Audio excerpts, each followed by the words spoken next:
Opa! Welcome everybody to Stavvy's World. 904-800-STAV. Call in.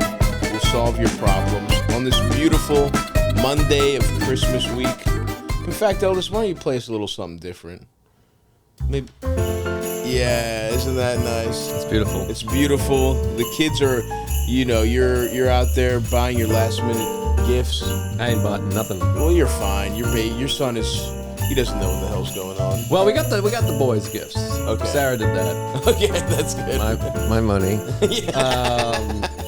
My friend Derek has a funny point, and I always laughed at it. And I'm like, oh, he's such a hilarious asshole. But now I feel it. He's like, every Christmas, he's like, can you just put me down for like the house and the cars and everything, the health insurance?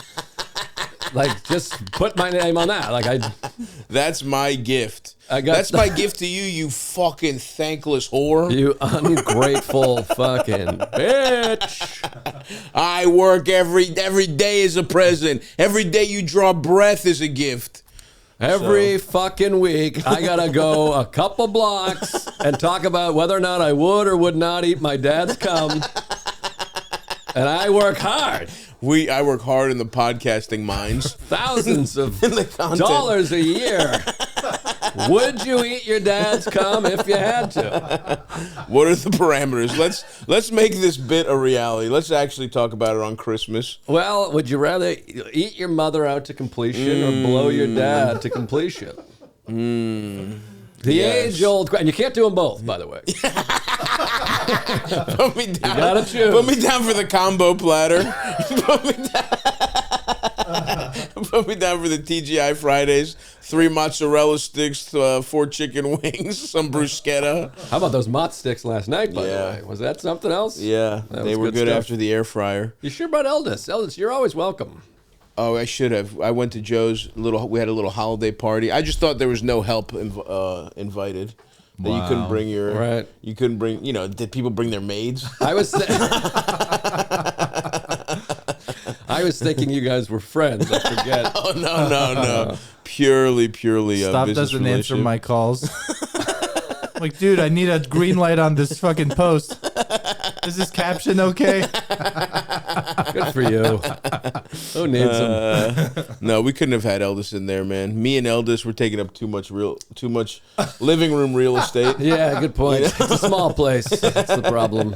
It's a nice sized place, but the hang layout, we really would have taken up a lot of space. Well, some people just stood the entire time. I felt kind of bad, and then I had the baby the whole time. Sarah kept being like, "I'm taking over," and I'll believe it when I see it, bitch. You okay, babe?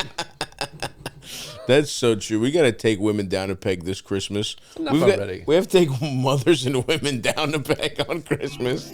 Ooh, you carried the baby. Ooh, I'm carrying him now. That's right. You carried him for 9 months. I carried him for 9 hours at a party. That's so true, man. He's cute as hell. Yeah, he's sweet. He's fun. Yeah, he likes nice. you. I think you and Karen were the first 2 visitors, and I think that it lingers. He can tell. He can tell. Feel it. No, I do think babies like me because I look like a giant baby. I have baby features, baby characteristics. Yeah. I make them feel comfortable. I think you're right. I should, but I do feel bad. I should provide a service where I betray babies' trust so they know, because I'm the only guy that looks like me that a baby should trust. Right. You know what I mean? I don't want Marty to see me and be like, balding guys with these kinds of glasses. These are the good guys, yeah, with the mustache. So it's going to break my heart. I'm going to have to, at some point, I'm going to have to treat your son like Harry and the Hendersons, where they yell at him at the end or so that they hate him. Like just a light where it's not like devastating, but it lets him know. This is not a good guy. Yeah, you tell me. I'm not going to, you tell me how to. Oh, just something. Show me on the doll.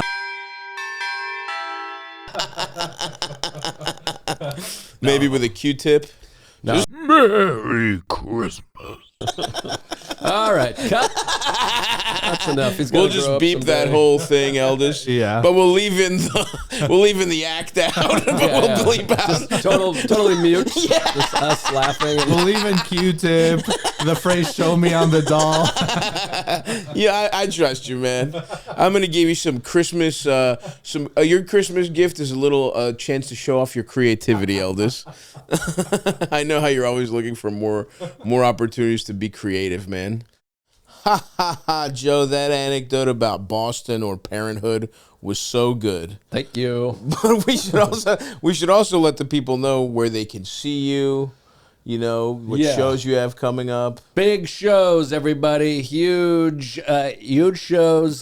January, my film, yes. Tom Dustin, Portrait of a Comedian, is going to be playing in Somerville, Massachusetts. And then it's going to be coming to theaters all over. We got distribution, which is crazy. You know a little thing about that. I know a little bit about that. I got to see your movie. Let's Start a Cult, please. It's on Amazon. Oh, really? I can watch it today? Yeah. You can rent it No now. shit. Yeah. Okay. I'm doing a good job getting the word out if my closest friends don't even know that. I had no idea. Well, I'm all babied up. I'm all fucked up. So I don't know. I literally don't know anything. I just found out Kennedy was killed. He was in a car. They shot him. Yeah, it's John F. Oh, I thought it was Bobby Jr. No, he's still kicking.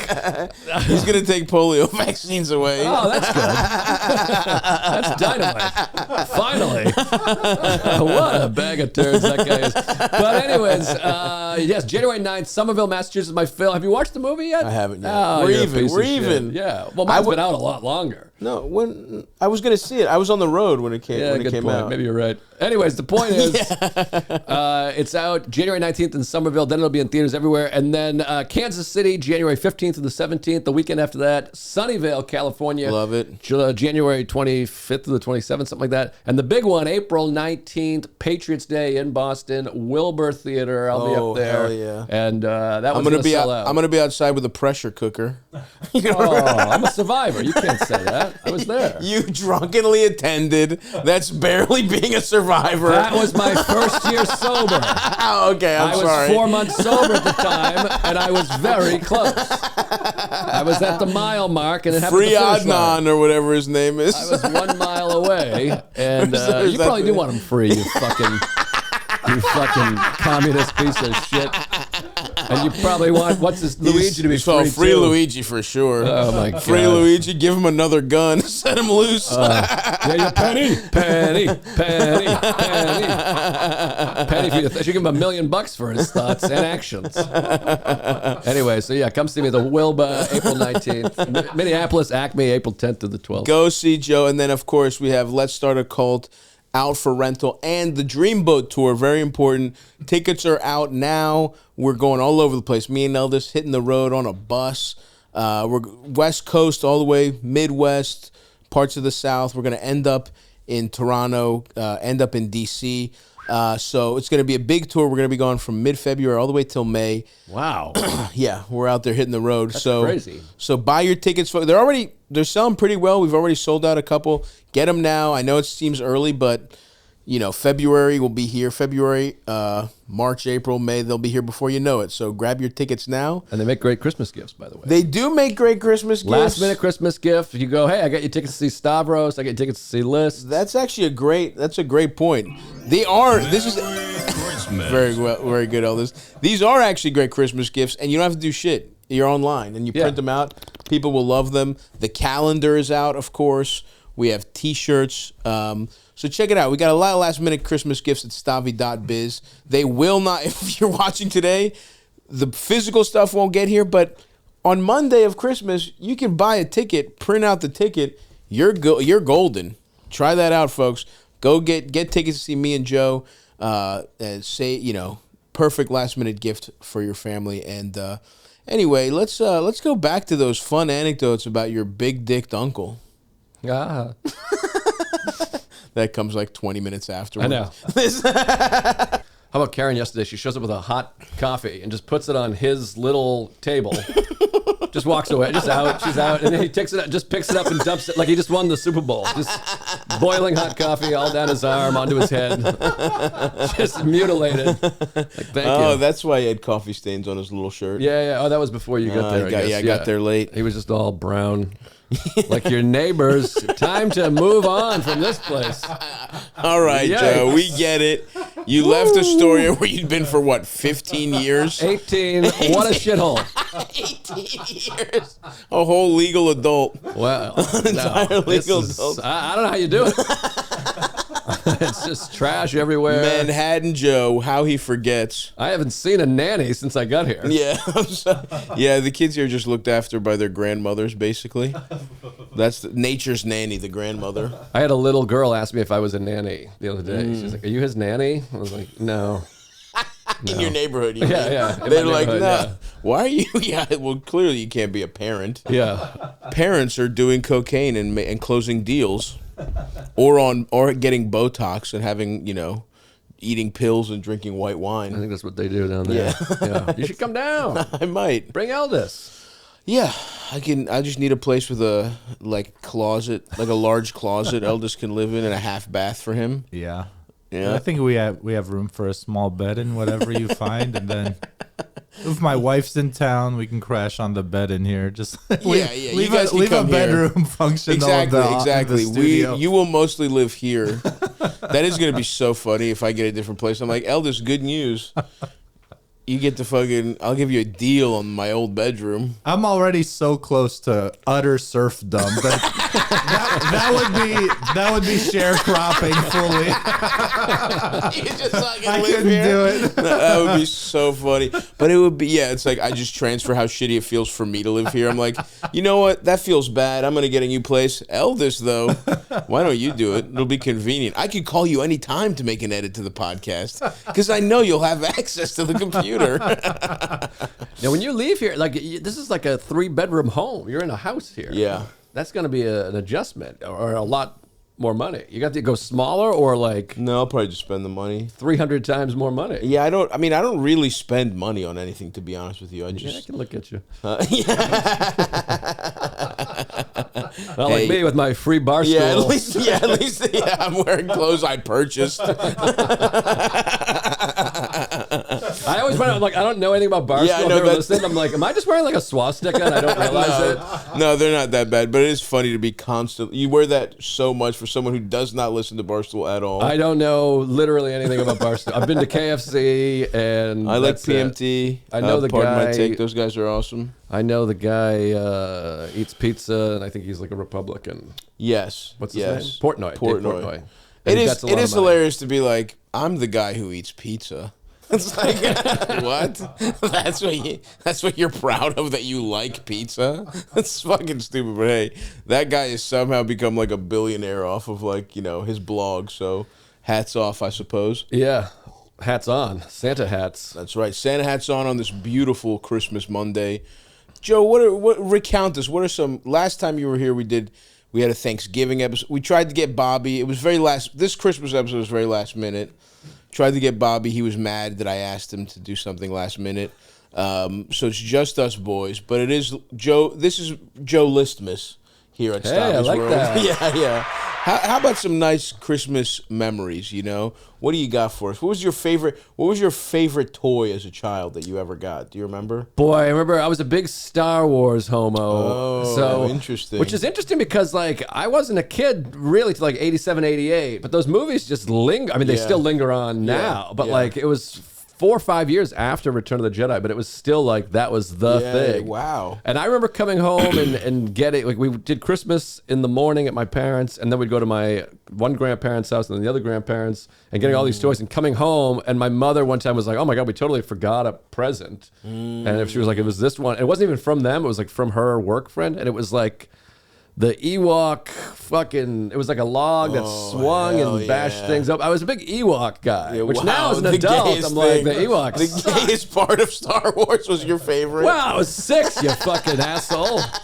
They were fun. And looking back, it just didn't make it. The Ewoks beating up the guy didn't make any sense. They're throwing logs and rocks. They're like, yeah. They're cute little, they're basically like the cuddly Viet Cong.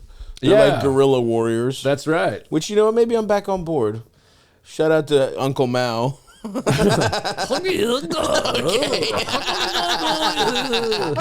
that's Joe's Ewok impression, everybody. He's just doing a bad Ewok impression. Communist Ewoks. Yeah, they were. But yeah, Tom Shalhoub had a great joke about that. You know Tom Shalhoub? I don't know. He's kind of like a Fox News guy. He's more conservative. Okay. You'd probably hate him, but sweet guy, very funny guy. But he had a great bit years ago. He's like, I was watching the Iraq war. Obviously, it was a long time ago. Or maybe it was the Afghan war. He's like, I was watching the war on the news, and he's like, this kind of reminds me of Star Wars. Like they're like the rebels, and we're like the evil empire. Yeah, we're the bad guys. He's like, but it didn't make me change my opinion of the war. It made me change my opinion of Star Wars. So I was like, fuck these guys, these rebels. Wow. He's like, the Empire.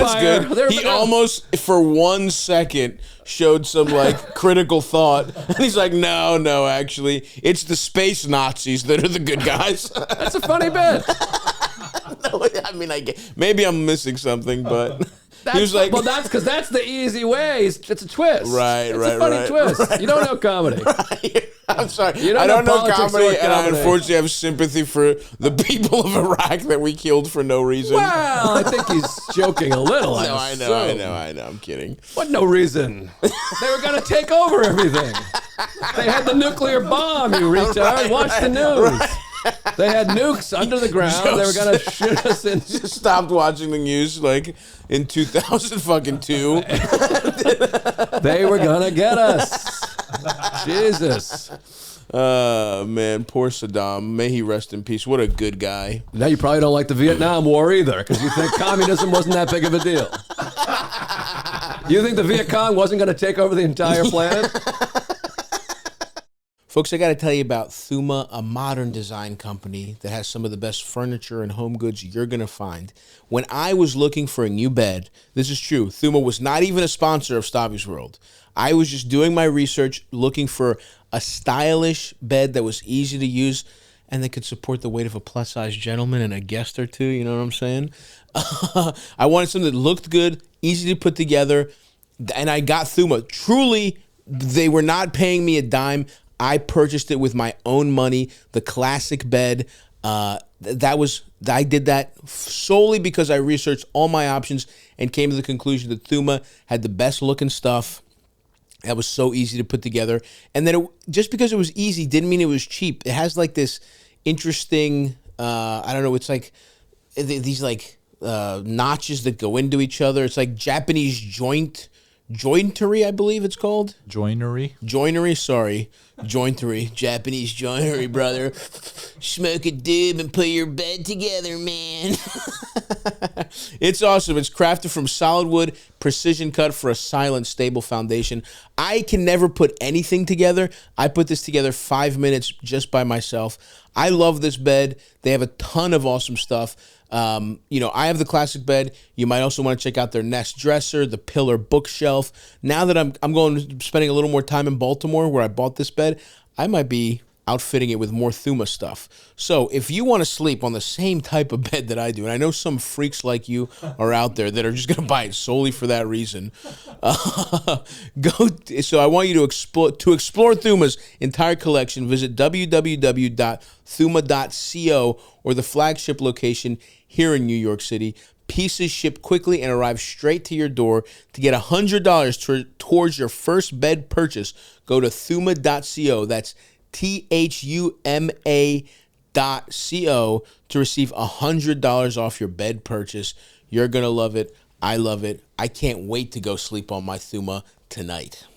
No, so you had the nice. So I got the. I had everything. I had every Star Wars, X-wing, fighter, all the shit. It was awesome. Those I remember really enjoying a lot. Maybe a bicycle. I don't know. Christmas. So it was all Star Wars stuff for you, huh? As a little kid, yeah, I loved the Star Wars.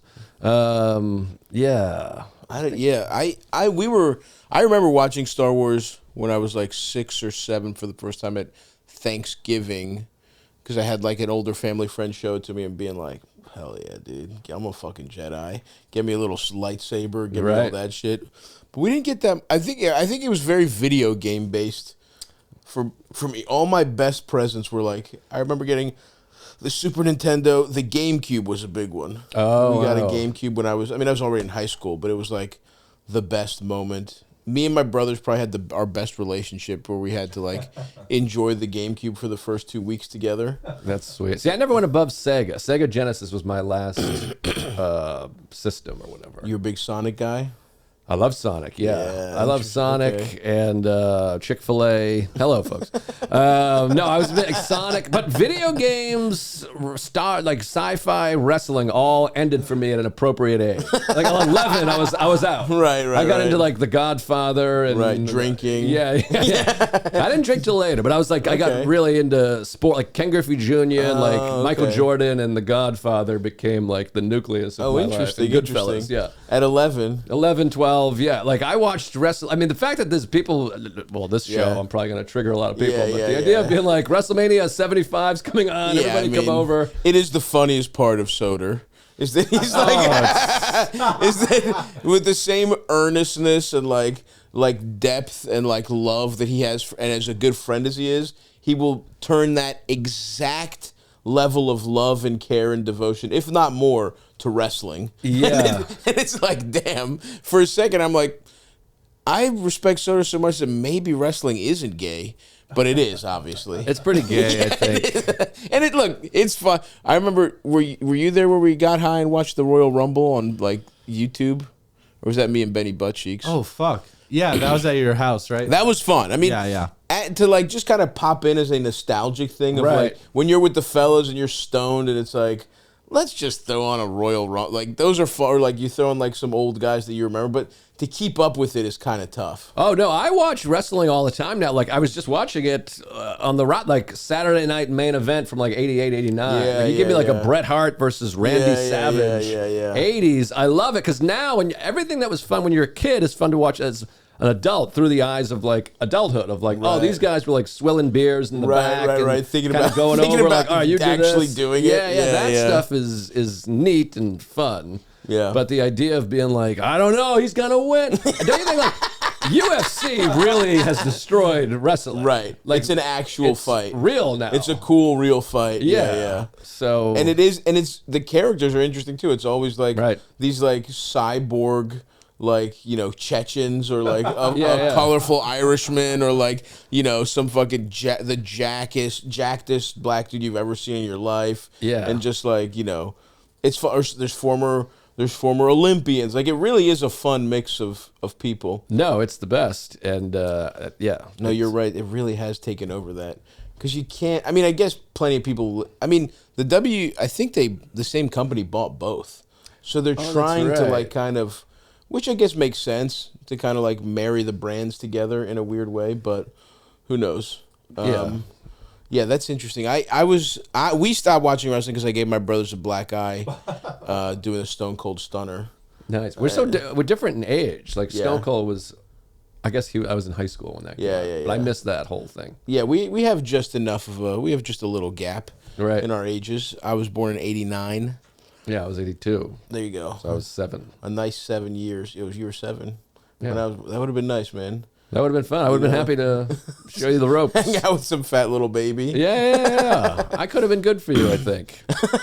Yeah, dude. Good influence, you know. Did you do much? Like, was there? Because you had you only had a sister, right? I had an older sister. Yeah. So there was. Was there like fighting and stuff on Christmas? What were the vibes like between? I think Christmas we always got along. We would fight a little bit, and then I had like a big extended family. I have like a cousin who's like 3 months older than me, and then a cousin who's 4 years older. And I have an uncle, of course, Uncle Dale, who's like 4 years older than me. So there was a bunch of us kids. Man, that's so funny. We're like opening presents with your uncle. It's the weirdest. We've talked about it before. We're like, I have all these stories. People are like, your uncle. And I was like, oh, sorry, we're the same age. Yeah. I was like, yeah, I was out stealing street signs and fucking fat women with my uncle. And people were like, what went on? Which I never thought was weird. Everything's normal. When you're a kid, everything you do is just normal. Of so course. You're like, you know, your uncle that's the same age as you. People are like, what the fuck? Yeah. Your uncle that buys you booze when you're 17 and he's 21. Yeah, exactly. That's nice. You try to get laid together. I remember I've tried to do this as a bit. I remember my uncle and I went to Vegas together, and he's like, all right, we got pussy contest.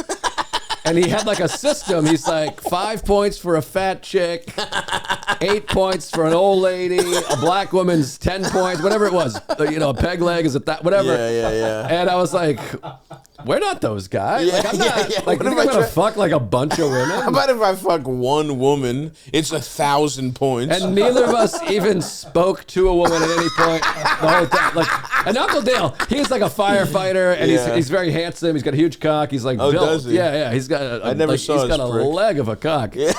And by the way, I was just at the Firehouse and we were recounting when you were there. That was a great time. And he's still like, if you bring it up, he's like, allegedly. Like, we have a union and shit. Like, you can't just have naked. I didn't. For anyone wondering, how was this, like 8 years ago? When was this, like 9 years ago? Must have been more money. Maybe it was 8 years ago. Eight or 9 years ago. 8 or 9 years ago, when I did a gig with Joe. It was actually me, you, Tim? It was a good Tim lineup. Dillon, yeah. Yeah, me, you, Tim. Who else? There are a couple other people on the show, but I definitely did not pose nude on a fire truck. Nope. That did not happen. And even if it did, I had the image is lost to time. So there actually isn't any. Oh, you have it? Yeah, of course. I have the alleged photo. Yeah, What I did pose nude on is your family's pool table. Yeah, pool table. We made your whole family clear out. We had to leave the room, and Tim has like a thing of 100. We can put that in right here. Yeah, we can put that in right here. Yeah. We got a bunch of $100 bills, and you look like a boy. You've aged horrendously. You look 11. It's just crazy. I know. I was completely hairless. I had and it was like, it's so funny to think about. My whole bread and butter was just jokes about how fat and disgusting I was. And I truly weighed maybe 90 pounds less than I wasn't even that fat, actually. Well, this is the thing, and you should be grateful for the size you are now, because in a few years, you'll be triple this. Yeah. So just enjoy yourself. Just live it. Love it. You're so right, man. You know? I'm going to look so bad. This is the best you've looked. You're going to be like, remember back in 2024 Christmas? I looked like a rail. When I could still buy clothes in some stores. Yeah. When I didn't have to have every piece of clothing specially made for me. Yeah, you're going to be all gray. You're going to look like Santa. But that'll be a nice, that's a nice way to go out in your 40s, your late 40s, Oh, you got fat as hell. Than that. Come on, buddy. Okay, 52. 52 is nice. That's decent. That'd be impressive. Ho, ho, ho. Merry Joe Listmas. Or should I say, Merry Shopify-mas. That is what I should say. Because for me and everybody here at Stavvy Baby Enterprises, using Shopify for our online store, it's like Christmas every day, baby. It's a gift using Shopify. You don't understand how bootleg it used to be when I used to sell my merchandise. I used to sell it from off of DMs. I would get Venmos directly. There was no way for me to keep track of anything. People would ask for stuff. I would forget about it. But with Shopify, that's all gone, baby. We sell calendars. We sell t-shirts. Whatever we're selling, we're using Shopify, and it makes the whole process seamless, beautiful. It's got the #1 checkout for your customers, and for you, it's so easy to use. You get your money. You get it more efficiently than you could ever dream yourself. When I was selling calendars out of my Honda Civic, I couldn't dream of the simplicity and beauty of using Shopify. What do you sell, baby? You got a business? Well, here's what I want you to do. Upgrade your business and get the same checkout that we use with Shopify. Sign up for your $1 per month trial period at shopify.com/Stavvy. Stavvy, all lowercase. Go to shopify.com/Stavvy to upgrade your selling today. Shopify.com/Stavvy. But yeah, no, that was awesome. And what was I talking about? I don't even know. Uncle Dale. Uncle Dale's the man. The Vegas trip. Oh yeah, Vegas. They thought we were gonna get laid. And I'm like, I don't get pussy like that. And looking back, I could. This is what's so frustrating. Now I have some confidence. I'm fun. I could have. I just thought nobody wanted to fuck me. It's the classic. That's why everyone's fantasy is like, put me back in my body. Right. Like, just beam me into high school me. I'd be the fucking man. But is that even true? I mean, you probably would fuck like 3 girls and then realize like, oh, I don't know math. I'm stupider now. Like, if I had to do high school homework, I would be a much worse student right now. Oh, 100%. Like, I would have to fucking do regimented bullshit. I could never do it. No, I've tried to do like multiplication recently with the X and the carry and the number, and I was like, I don't know. Or division. Like, I know how to make the thing, but then I'm like, I don't know. This is crazy. But we have calculators. We have calculators. Even I guess I could probably write an essay pretty easily. That's the one thing I'm better at. I could write a 5-paragraph. Like, that's hilarious to think about how much you were sweating 5 paragraphs. But any math or science or having to sit there for a long time. Although maybe I'd get jacked. Now I'm convincing myself again. Yeah, it would be cool. But then you wouldn't have any of your friends, none of your pals. Right. I would leave Eldest in the dust. Eldest would be confused by how That would be so funny if one of us went back in time. How that would affect our relationship. With everything I know now, I'd surpass you. You'd be working for me. Yeah, you just go back in time, every recording, all the recordings of all my stand-up you would memorize them. I'd be like, wow, I'm so happy for Eldest, but something feels off about this my whole life. Wasn't there a premise of a movie recently where the Beatles didn't exist, and so the guy made all the Beatles music? Yeah, which is the most like, all right, let's hang it up, boomers. It's enough. It's enough, guys. It's all right. The Beatles were good. We get it. Right. It's 50 years later, 60, whatever. It's longer than that. And no one would be like, oh, some kid who, if yesterday didn't exist then, right, and some Indian guy does it now, no one's going to be like, what a genius. They're going to be like, that's kind of a nice song, I guess. No, it would get like 40,000 views on YouTube. Yeah. It would be dwarfed by Stavvy's World. Yeah. Be like, yeah, the song's okay, but did you see Stavvy? He talked about eating a lady's ass out on Thanksgiving. And if that's appropriate or not. You can't do that on Thanksgiving. You can't be eating ass on Thanksgiving. That's one of the worst days to eat ass. Oh, the brave souls who've attempted ass eating after 2 full plates. I haven't eaten ass in a long time. My wife doesn't want me to eat her ass. Oh, that's a shame. I want to get in there. I Do you think like eating ass? Yeah, absolutely. Yeah, it's fun. It's fun. It's a little dry. It's nice. Yeah. It's drier than a pussy, which is kind of yucky. Yeah, something about the asshole excites me sexually more than a pussy. I don't know what it is. The only thing that sucks is I wish there was like something hanging down that you could kind of, while you're eating it, something like a stress ball. Tug on. Something you can tug on. Yeah. Something to take your attention. You know what I mean? That would be cool. Now that would be really cool. If there was a little more hair on it, that would be kind of nice. That's the kind of thing I think about. Yeah. You know. Yeah. You should get your wife something like that. A fake hanging appendage that you could tug on while you eat her ass. Not bad, yeah.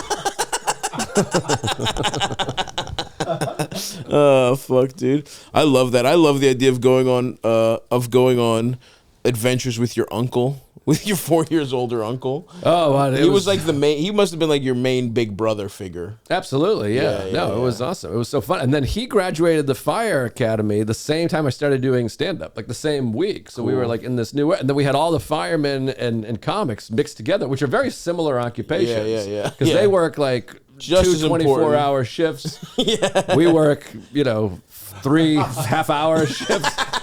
And there's like it's drunken, everyone's all drinking in this community. Women aren't really allowed around. It's kind of like, oh yeah, they're here, but fucking. So it was beautiful. Yeah, it was fucking awesome. Damn, did he live? Did you ever? I love the idea of the Firehouse as a like concept. Sounds so sick. Like if there's no fires going on, it's just. Seems like a clubhouse. Like in my head, they even have the thing you slide down on. The pole. The pole. Yeah. I think it used to be a lot more like that, but now they have their paramedic and they respond to all the heroin, all the fentanyl and shit. And they're in Massachusetts. So I think there's less hanging out. There's a lot more like a lady fell down, a guy's on the ground, sleep, but whatever. It's a lot of like Narcaning and all that stuff. Interesting. It's all firemen doing that shit, huh? Yeah. Well, there's the ambulance and the fire truck escort each other or accompany each other, whatever. Interesting. Yeah. So they do a lot of that. There's a lot less. They got to make paramedics their own division with their own cars so firemen can hang out. I think so. I think it's better. Yeah. It's better. And also, you want a fireman around a junkie. There's no. I got a hunch they don't have the most like. Their views on junkies they're not giving them the most grace. They're like fucking kicking them. They're like, get up, you fucking piece of shit. I was playing Diablo 3 and I had a Stouffer's lasagna in the toaster oven and you fucked it up for me. Well, the people they should send is the fucking cops to throw them in the slammer. These fucking people. It's enough already. No bail. Don't pass go. Get out of here. You fucked up. Yeah.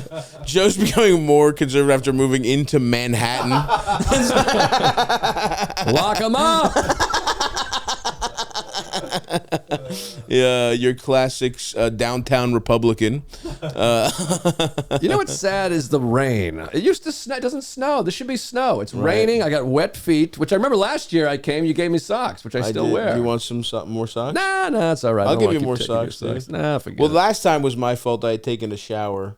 That's right. It wasn't even raining. Moments before you got here. Oh, that was You awful. were really mad at me, and you know what? I deserved it. But there's no more snow. No white Christmas, and I mean, I'm having a white Christmas because I live in Battery Park City. There if you know what I mean. Yeah. That could be a cocaine or a racial makeup joke.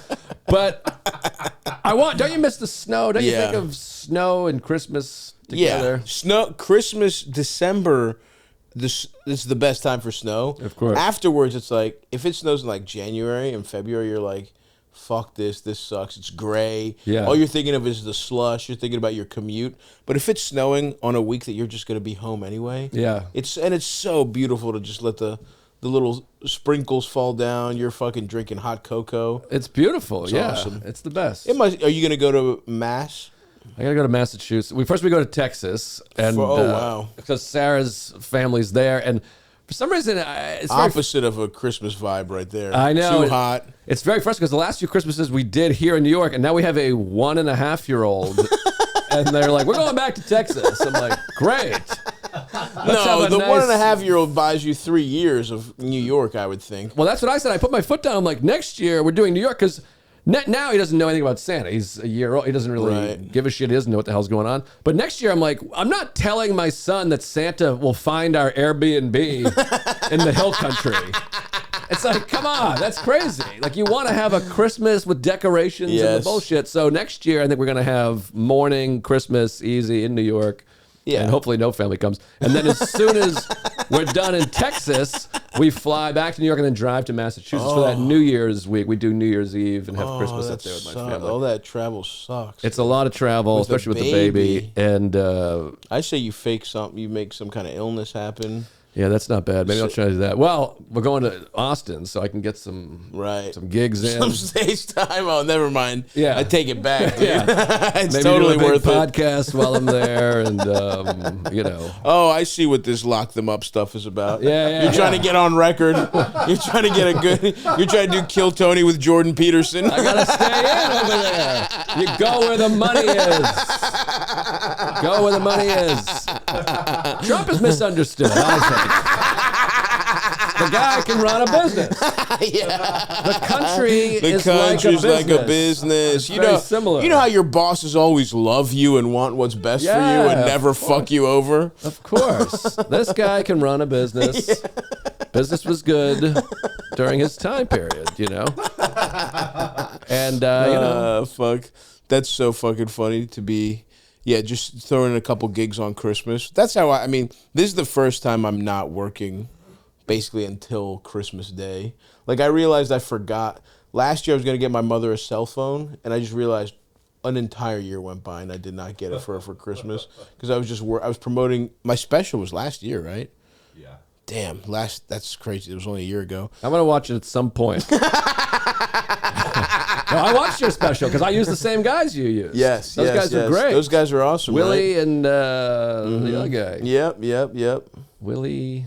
You never meet a Willie. You never meet like Willie's a white great. Willie. Willie and Derek. Willie and Derek, yes. Yep. Yeah, white Willie. White. Honestly, Derek could go 50-50 too. I suppose so. My best friend is Derek, so that just feels very. So to he's obviously you, white. To you. Yeah. Not one of these guys. This is my best friend. What is this, a TV movie? Yeah. What are we, a community college brochure? No. Interesting. But yeah, shout out to Willie and guys, Derek, originator. Those guys are awesome, and mine's gonna come out in the spring, I think. Ooh, yeah, awesome, hell yeah, dude. Wait, what were we talking about though? The movie? Oh, holidays. Oh, you're not working. Oh, the mother of cell phone. This is what I want to ask. How do you buy someone a cell phone? Because don't you have to plug it in and get all the thing, or can I bring if I want to get Sarah a phone, can I buy a phone, it to her in the box, and then she just goes to the Apple store? Yeah, you can do that. Yeah, okay, I'm probably gonna buy it through my mother's, like, you know, whatever company she uses, like the old person cell phone company. It's like Cellular National or some bullshit. Oh, wow. And all the phone, like, it's so funny. I went on the website and it's like all the phones are like flip phones with gigantic buttons, and then like they're selling an iPhone from 2017. They're selling the iPhone SE, and then they're selling the newest one. But it's like they don't have. It's just so funny the range of. It's purely. It's not quite the jitterbug. I don't know the jitterbug. Oh, the jitterbug is like a classic cell phone that they sold on. They would sell it on like infomercials, and it was like the buttons were insane. They were like this big, but it's close to that. So I'll get that through the website. But yeah, I'm just been a bad son. So I'm gonna try and get a couple more gifts going this year. But you know, it's also like, should you really buy gifts for anyone who's not a child? Isn't it a little fuck it like? Well, some of us have wives. We're adults, but yeah. Good point. Yeah. Good point, yeah. But other than wives and children, you gotta buy another grown man a fucking present. Well, I think gifts should be like, I saw this and I thought of you. Right. Like if I was out shop or whatever and I saw, hey, a Greek fucking bullshit, I'd be like, hey, look at this thing. I went and hey, I thought of you. That's how gifts should go, and they should count towards Christmas. Oh, I like that. Yeah, you're like, you know what? Back in June. That's a great idea. Yeah. You should have a tally mark, and it's like, I found a great gift that you're actually going to get use for. Mark me off. I'm done. I've done this before. I mean, I've had this thought before where it comes around to birthday and you don't have a good gift idea, but you're like, remember back in February, I got you the whatever. Yeah, I got you that book. Yeah. You know what I mean? I got you that book about fucking, I don't know, Bruce Springsteen or whatever you like. I do like that. Yeah. It's funny. Books, by the way, are even a bag. Like, nobody reads anymore. Like, people give me books, and I'm like, that's hilarious. That's funny, though. You seem like a guy who would read it. Like, in my head, I feel like you're a book guy. I still do read, but I literally just came around. I'm so slow on everything to Audible, like listening to books. And I'm like, this is like a game changer. Yeah. And it was all ego because I like having it on the shelf so people can see how fucking well read I am. Right. And I still like to read, but you know, the phone and the fucking. I'm a e-reader guy. I read on my Kindle a lot. But I'm with you too. I've started thinking like, if I really love a book, I'm gonna buy it solely to display it. Yes. Because books are basically like decoration and proof that, hey, I'm not that fucking stupid. Exactly. I know I look stupid. I know right now it's only King of the Hill DVDs on my bookshelf, but I also read a couple books. You're a smart guy. People think I'm very stupid. No, you're a smart guy too. Well, yeah, I think if I mention anything political, they think. Because people don't disagree anymore. They just say you're retarded. And they don't add their argument or anything. It's just you're retarded and you shouldn't listen to this or read this. Yeah. And they just point out what news you watch, and then they just move on. They don't engage with any kind of idea. Yeah. They're just like, you're a retard. Yeah. And you're like, all right. Well, you got me. You got me there, anonymous commenter. I suppose I am.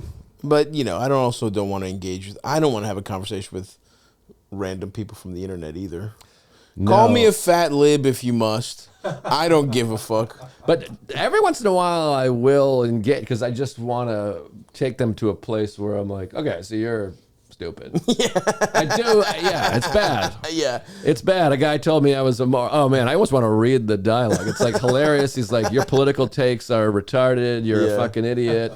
And he's like, you don't know how the world works. And then I kept being like, well, specifically, what do you mean? Yes, give me one example. And then he was like, well, nobody wants to hear about politics. And I was like, okay, but what did I say that was incorrect? And finally, he was just like, you're incorrect because nobody wants to hear it.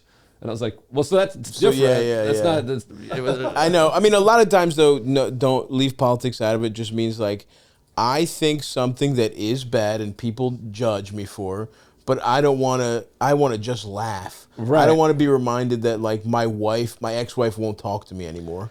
You know what I mean? Right. Like that's what it boils down to. Right. And how dare you have an opinion and just make me laugh? I love when my favorite type is when people are like just make me fucking laugh. Like I don't have to do shit. I'll do whatever. I'll make the worst show of all time. I don't give a fuck. You can suck my dick. I'll make a bad podcast just to piss you off. Well, also, don't talk about politics means don't talk about politics I don't agree with. Yeah. Because I'm like, I could be like, talk about how Kamala's a fat lesbian fucking piece of shit. And you're like, it's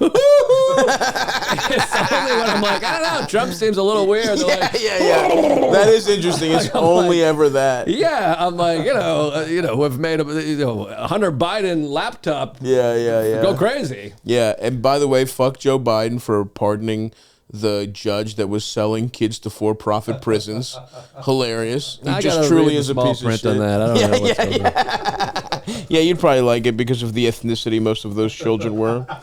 Now, it's time for our Christmas cookie trial. I'm nervous. Are any of these chocolate chip? Oh, that's true. You have the most honky palate of all time. What now, is this? we have my mother's specialty cookies. I'm nervous. You've had them every year for like 5 years. Well, you bring them to my house. You're the only guy that doesn't like them. That's so funny. What's the one in the middle that's powdery? You'll like that. That one's pure butter sugar. Okay. Is there some jizz in there? Unfortunately, there's no jizz for you. We've got a baklava, we've got a kurabiye, and we have a melomakarono. Oh, I hate the enunciation. Have one, little Joseph. Is this just a powdery powder business? Sugar and it's a powder sugar butter cookie. All right, I'm nervous. No, you'll have a great time. It's a good batch this year. I'm not going to bite into this and there's some kind of maple syrup or something. No, this one's the syrupy one. You don't like maple syrup? I like maple syrup, but I don't want it in a cookie. I want it on a waffle. It's a little hard, no? Yeah, that one's hard. Oh, man. Oh. It's like really hot. Christmas. Yeah. That looks soft. Take the brown one. This is a honey. Honey. I don't like honey. Honey cinnamon spiced. That's good shit. I'll try that. Okay. Very dry. That's what the coffee's for. It's tea. Oh, right. The brown one will suck your cock right, Joe. Yeah. You What's should the try that nutsy one. things on top? Those are walnuts. Oh. Fucking walnuts. I forgot that Joe has a fucking chicken tenders and mac and cheese palate.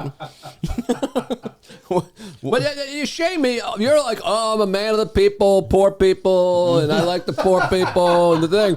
But I'm just the wrong color poor person, I guess.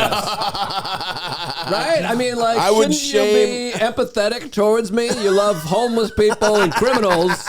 I grew up with a fucking bunch of retarded white trash And mac and that's cheese and hot fine. dogs, and I'm like this unpalatable retard. Just dip your toes into some other cultures, man. Why can't I be?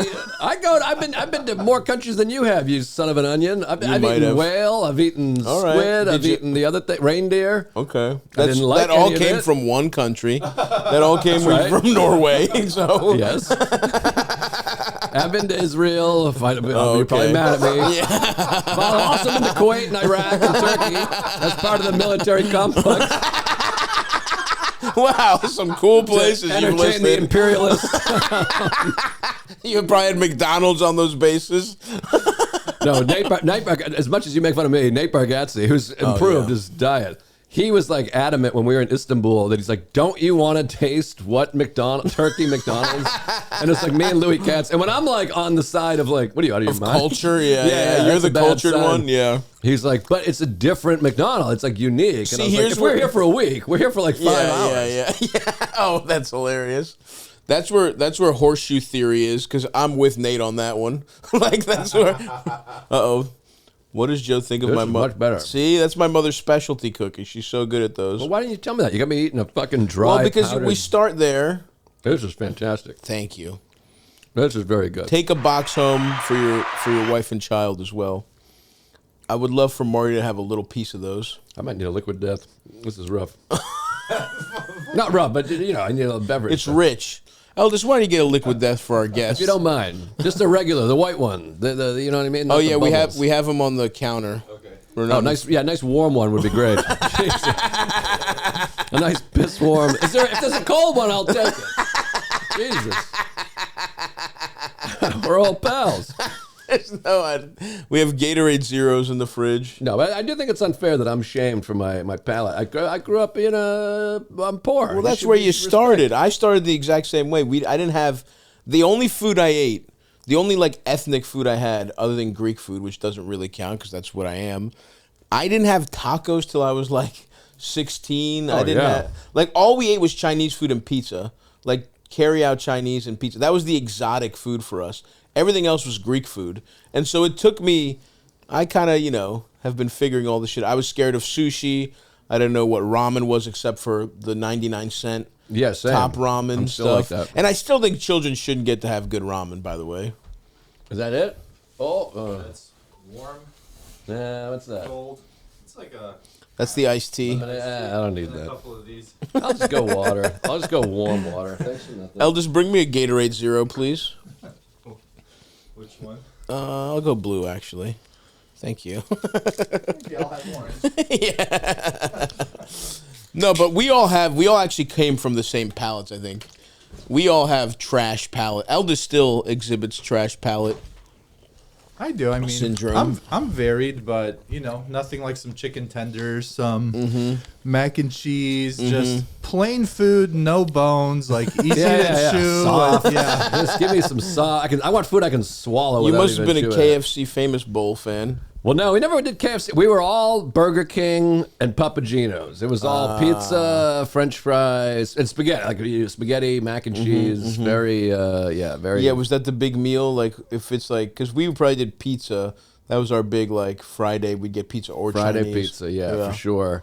And, maybe occasionally tacos, but not. No, we didn't. My family talks about chicken tenders. Sarah always laughs. It's like her favorite thing. They all talk about chicken tenders like it's, filet. Like they're like, have you had, she does the bit all the time. She's like, have you had the chicken tenders at TK O'Malley's?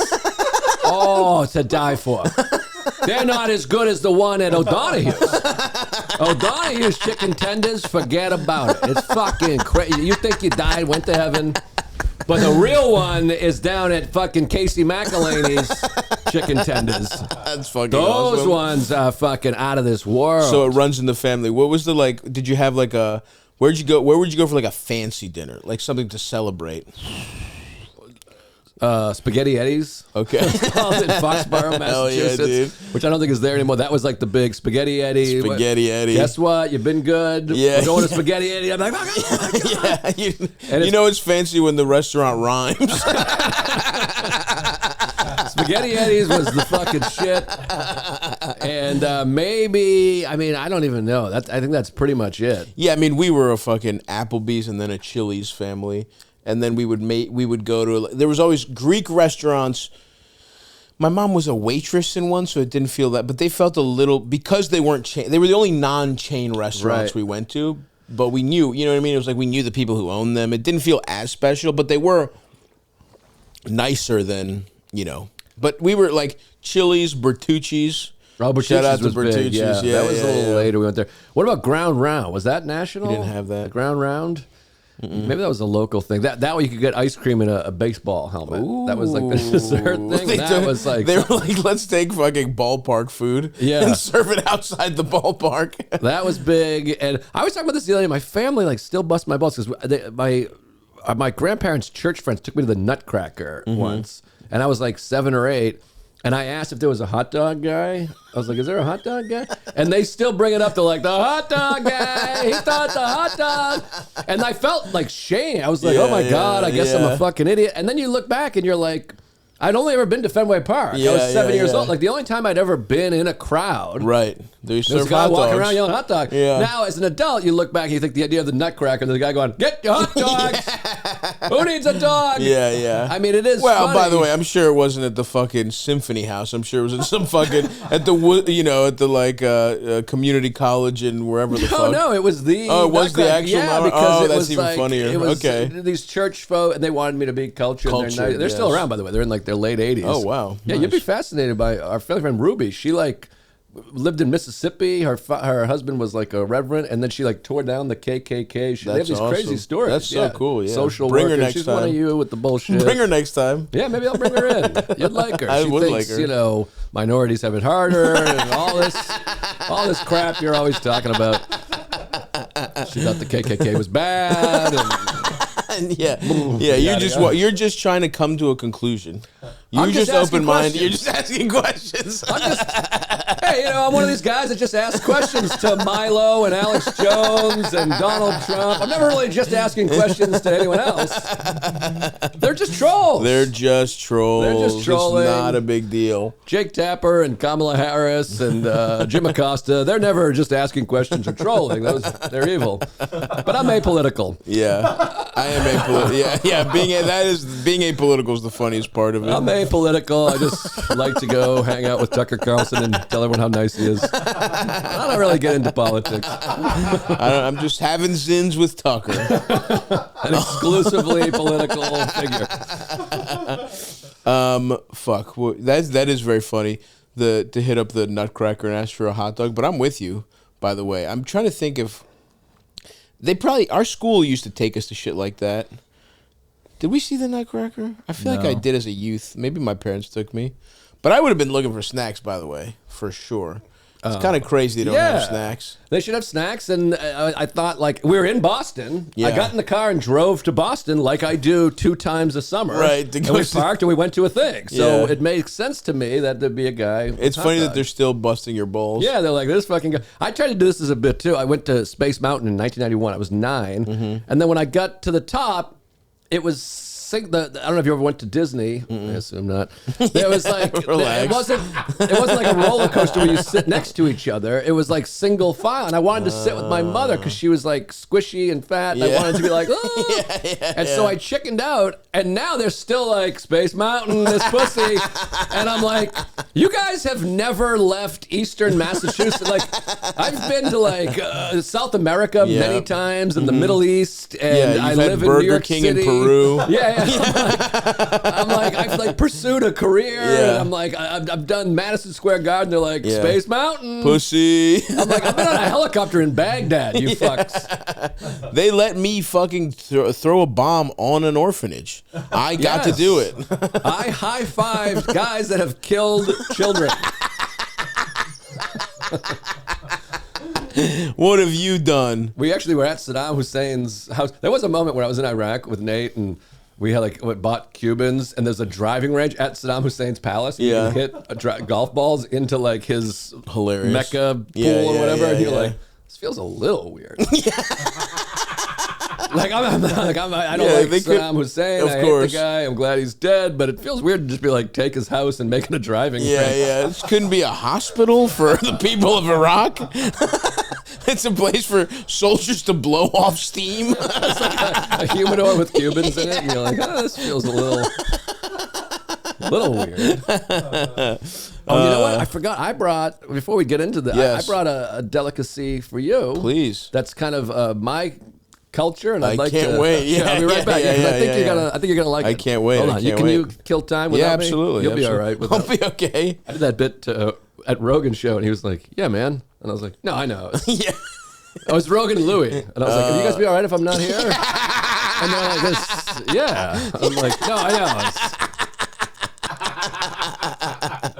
know." Hilarious. I can't wait to see. Hopefully it's a roast beef sandwich from Boston. You ever had those, Elders? No. Next time we're in Boston, we gotta go. They're legitimately fucking awesome. I don't know if you guys. Oh, here we I've go. had all these before, but Drum roll. It's kind of something. I'm excited. Family, we like it. Okay. It's a Starbucks. It's a glazed donut from Starbucks. Wow, really, dude? Yeah, it's just, nothing fancy, just glazed. Doesn't even look glazed. Just a beige donut where all the glaze is falling off. Wow, thanks, man. Let me get a little piece. Let me try it. A little piece, yeah. I gotta wash down this one. In the spirit of Christmas, I'll have some. Yeah, just... Wow. It's pretty good, right? That's really good. It's called Starbucks, and it's a little startup from Seattle. Oh, you want to try some of this, ma'am? I'm all right. Oh, wow. More for the boys. Yeah. Hey, thanks, ma'am. You got it. It's Christmas. Yeah, I didn't want you to. I want you to experience a little of my life. You do go to Starbucks more than anyone I know. I go a lot. I love it. I love Starbucks. You do. Yeah, it's the best. Yeah. You always know what you're getting when you get a cup there. Oh my God! And then Christmas time with the red and the green. I mean, it's beautiful. It's nicer than my parents' house. Well, having this old list family delicacy, I'm ready to bring some wisdom to the callers. Absolutely. On this beautiful Christmas Monday. Eldest, what do we got, buddy? How you doing? New listener, and I just had a quick question. I wanted to see, maybe it's just me, maybe it's just bothering me more, but I live with a couple of guys, and one of the guys' girlfriends has been doing laundry in our apartment for the past good year and a half since we moved in. My original thought was that her laundry was either broken or maybe it's always taken, but it's literally every Wednesday and Monday, sometimes once a week at least. She'll come over, do her laundry in our house, and use our stuff, use our utilities, whatever. But the biggest thing is that there's been times where I'm trying to do my own laundry, and his girlfriend's underwear is literally in my washer, and I can't do anything. I can't move them to the dryer. What? So, am I out of pocket of saying that's not okay? Especially, we all pay rent for that place, and she doesn't, but she uses it, and then here you go. Never says thank you. Oh, never come wants to hurt on. thank Relax. You. So, am I crazy or Never is that says thank you for using your 1/4 of the washing machine. I mean, look, it's obviously okay to be annoyed if someone is constantly using this. These are the perils of having roommates, by the way, right? Like it's annoying if you want to use your washing machine and it's taken up, but a guy's girlfriend using the washer, that's like so incredibly to be expected. You know what I mean? It's like, what are you going to be like? Hey, your whore only gets to use it when I'm not using it. Like, I would be annoyed, but it's like your utilities, like, come on. It's you're like, and you sound a little too bothered by this. Is there other stuff? If she's just annoying, is her presence annoying? Is there more stuff? Right. Because it feels like this can't just be about the laundry, especially when he's talking about your utilities and thank you. It's like, dude, what the fuck? What do you think? Like, you think you're above this woman because your place has a live-in washer and dryer? It's like she's dating someone. It's not like this guy lets his friends come in and do laundry all fucking day. It's not like he's paying people, people are paying to do it. Girlfriends just get access to your apartment. That's right. That's not, they're part of the agreement, dude. Yeah, I don't know. This sounds very liberal of you. I mean, they're homeless. Let them take a shit on the subway. Let them take a dump. It's not your subway. It's shared. I mean, what this guy? What's his name? You're with him. Yeah, well, I think. And what do you think he should do? Well, first of all, he's a better guy than I. He can't touch her panties. Yeah, I mean, I'd be stealing one a week. Yeah, we call those the spoils of war. Yeah, that's exactly. That's a panty tax. Yeah, that's yeah. Now, unfortunately, they have been washed. That sucks. That part sucks. That part sucks. But maybe here's what you do. Ready? You poke holes in your Tide Pods so that there's no detergent. Maybe you fill the detergent up with blue Gatorade, the blue part. That's not bad. And that way they don't smell like soap. You kind of still get some pussy smell in the laundry. That's so smart. That's really good. That is really good. But yeah, I don't know. This guy, how annoyed he is so, it's too much. It's like. But he is asking, am I crazy? So he's never said anything. Sure, but I think he's a nice boy. I think roommate stuff can just fester so easily. Yes. And a small thing can really blow up. He does. I agree with you. He sounds like very impassioned in his voice. Right. It's like, bro, She's just doing her laundry. Who this can't be gives a the fuck? only issue. Is what I'm reading off of this. But that being said, like, if it's with such regularity, like if she really is doing it every Monday and Wednesday, it's like what is going on here? It would like. Yeah, it feels like if it's so regular, it almost feels like they're doing it on purpose because they know you fucking hate it. I don't think it's that. I think it's taking it for like it would annoy me a little bit to be like them taking it for granted, and then on a day where I'm running late and I just want to do my laundry, she's got a big ass load. That would annoy me. And all I would say is that's a conversation to have with your roommate. I would talk to the roommate, but also I think, is it crazy to say, hey, would you mind throwing a few of my things in there? No. Let her do a little bit of his laundry. Yeah. She's doing laundry anyways. That would be kind of a compromise to me. It's like, let me throw half my shit in there. That is fun. You're like, I see you're constantly using my laundry, and I raise you, fold a couple of my shirts, bitch. Oh, hey, I was just about to throw some stuff in, but if you're using it, could I just throw a couple of my underwears covered in jizz in there with it? No big deal, right? Would you do some of my load? But yeah, I mean, the things you need to work on is feeling like you need to be thanked because the guy's girlfriend is. It's not his homeless friend trying to get his feet. You know what I mean? Like, who's like, thank you so much for giving me some shelter. Like, it's like, and your utilities are not a big deal. Whatever the fucking water is used to do, laundry. What I would say is if it gets too much to the point where you feel like you can't do laundry, truly, that's a conversation to have with your roommate. But even still, it's like, is it that, like, if this was your roommate and not his girlfriend, would you get annoyed?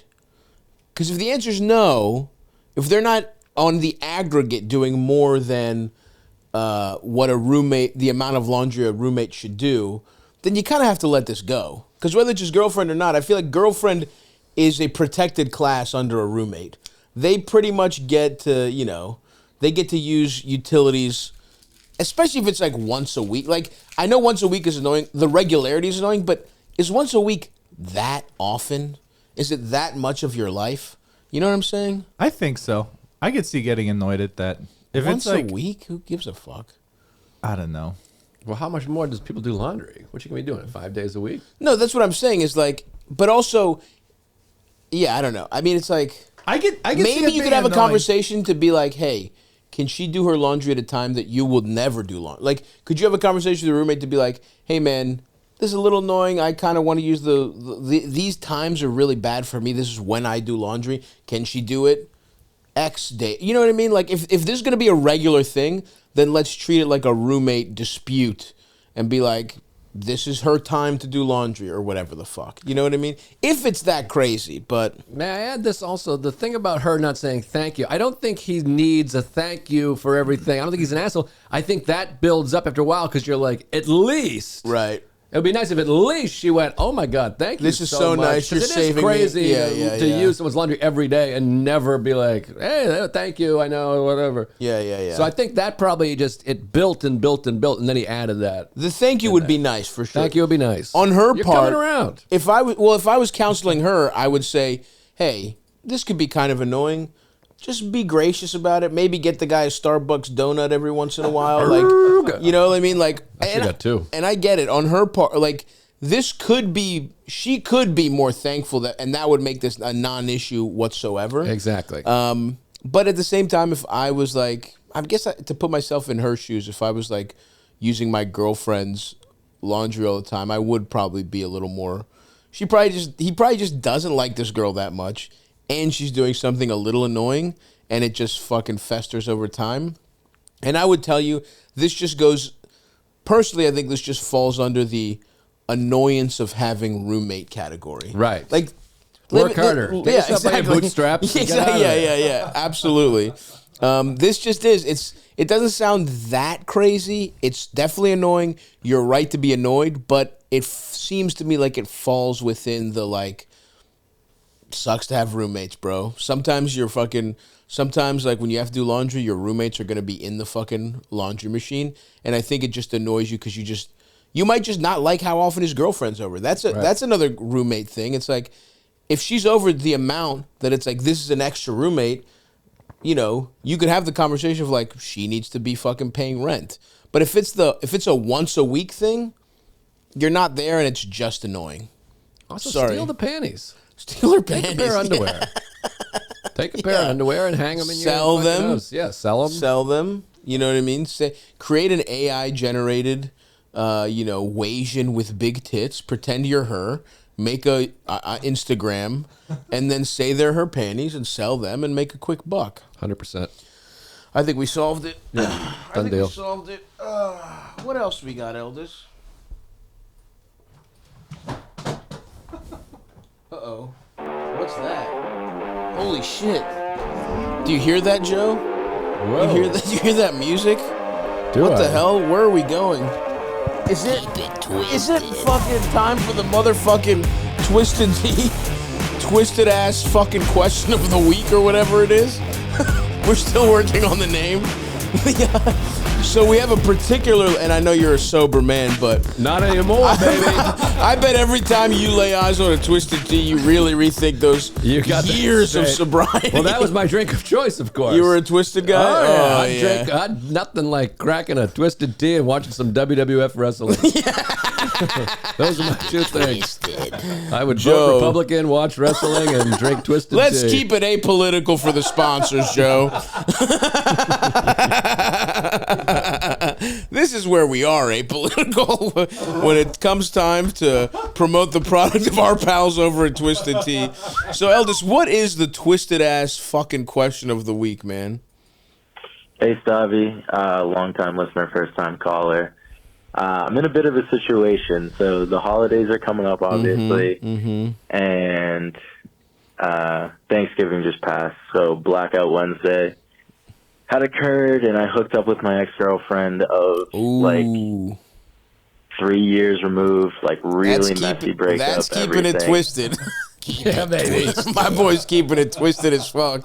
Hooking up with an ex on Thanksgiving Wednesday. That is some twisted behavior. 3 years. 3 years. You're just out of the woods. 3 years after a messy breakup, it's like, I'm finally totally free. And then you fucking re-upped. Salute, man. That's a twisted maneuver right there. Years removed, like really messy breakup, everything, like poured sugar in my gas tank. Oh, my God. Kind of a life-ruining ex. This bitch did domestic terrorism to you and you fucked her? Life-ruining ex. The pussy must have been out of this world. And I hooked up with her again, and now I'm kind of fucking addicted. So, idiot, dumb. I don't know if I should see it through, bring it back to Christmas. Through? Am I losing my mind? But, man, she's just so fucking hot. And it's a little bit of a dry spell as well, so I just don't know what to do. I'm not sure. I mean, that's really what it is. I'd love your advice. Thank you very much. Goodbye. Okay, pal. Nice. You kept it way too twisted. That's twisted. The thing about keeping it twisted. You twist it a little bit. You've twisted it. You've twisted it all around and around and around. You gotta untwist, brother. You're too twisted right now. This is fucking nuts, dude. She poured sugar in his gas tank.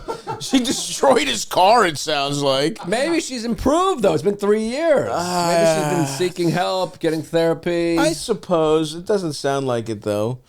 I mean, it just sounds like... By the way, this shows you how, like, hilarious, how truly, like, powerless young men are. Where it's like, he said all this stuff, and then at the end he's like, and I'm in a bit of a dry spell, which is the true reason all of this happened. Of course. It's like you just get a guy not having sex for 8 months, and he's like, maybe the girl that ruined my life but sucked dick incredibly, maybe it's time to re-up with her. A life ruining. Ruin the life. Get her over here. Yeah, bring her in.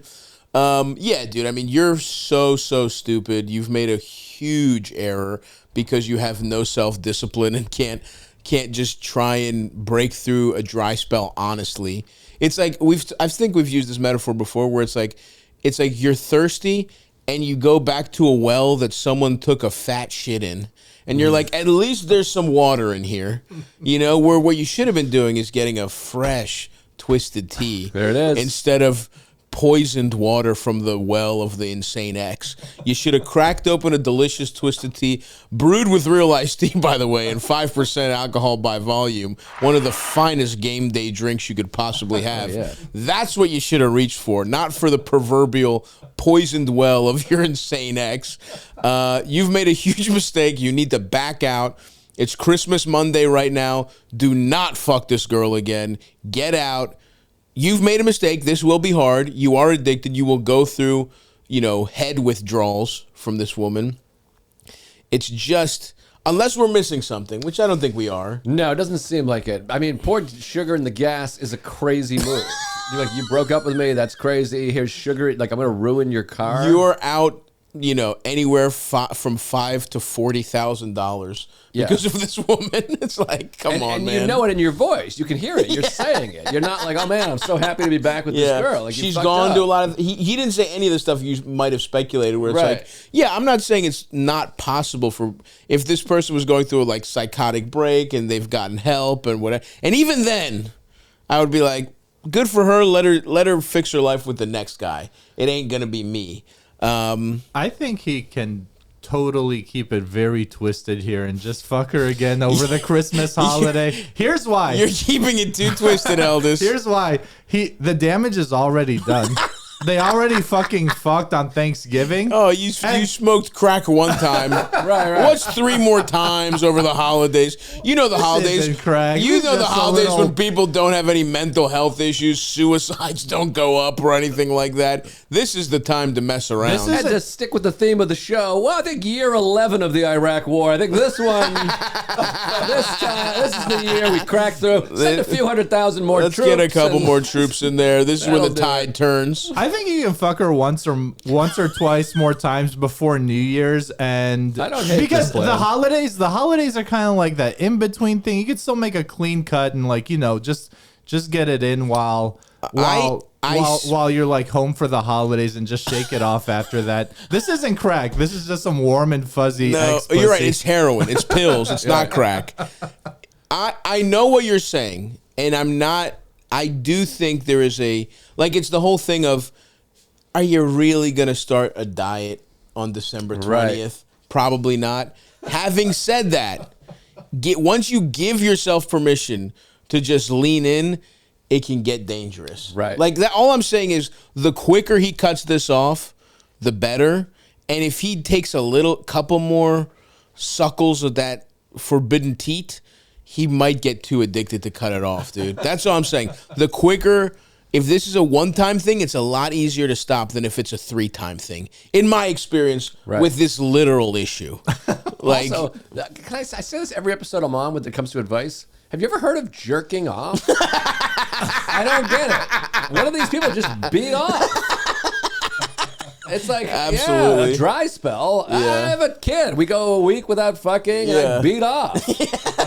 It's like, just beat off. Jerk off. Put some porn. It's never been easier. Put on porn. That's true. Get some lube. Put something in your asshole. Search Toxic X. Yes. They'll have a bitch that looks exactly like yours. Like, you'll be fine, dude. Yeah, you could probably put sugar in the gas tank porn. Yeah. There's a lady woman who ruined my life. Yeah. So just go beat off for Christmas. Yeah, go beat off for Christmas, and that's the twisted ass motherfucking question of the fucking week, bitch.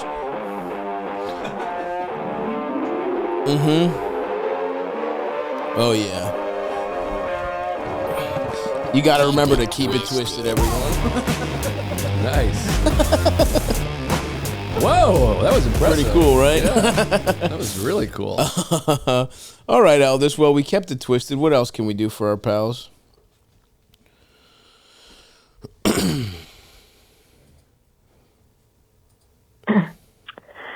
So I've been dating my boyfriend for about a year now, and I met him through Tinder. I've been keeping a humongous secret from him that he most definitely would not have matched and met up with me if he knew. Interesting. I'm missing a tooth. Oh. I have a retainer that has a tooth in it, and Came to the right place. if I'm alone or around family or the closest of people, I will take the retainer out and eat without it so my mouth isn't nasty. And so this entire year, I have been nasty, and every time I eat, I have to go to the bathroom and brush my teeth and brush out the retainer, and it's honestly just a huge inconvenience at this point.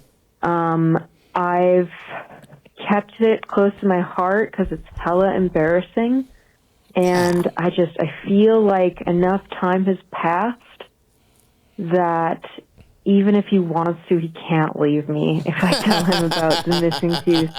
The missing tooth, like, in the front of my face, nothing cool happened.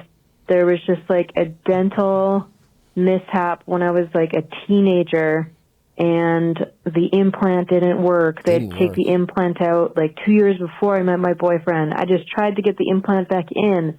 Another mishap happened. They had to take it back out. And it's another 3 to 6 months till I can find out if I can get the tooth back in. I feel like the saving grace is the fact there's a chance I will get my tooth back. I feel like I'm hot enough that I can get away with it. But regardless, I just don't even want it. I don't even think I can take it out in front of him, man. What are you talking about? This isn't love, then?